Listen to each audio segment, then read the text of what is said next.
For many years, I used to be a chronic procrastinator, and I think a lot of creative people are. We have this idea, this concept, this script, this image, and we want it to go out into the world in its perfect form.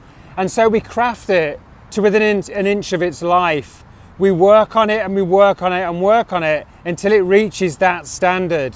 The problem is, we never reach that standard. We never make that thing as perfect as we believe it can be.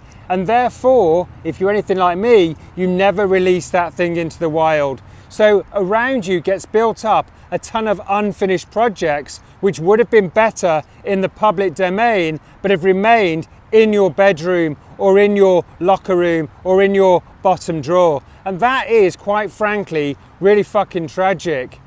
So one day I made a decision that I actually wanted to get better at the things I love doing faster, and I needed to get better at these things faster because I'd put myself so far behind by not putting the stuff out earlier in my life. And this was a decision I made. I decided to fail in public every single day rather than fail in private. You see, if you fail in public, if you hit publish before you're ready, you have a vested interest to get better really, really quickly, because you don't want to look stupid for the long term. You don't want to embarrass yourself too much for too long a period.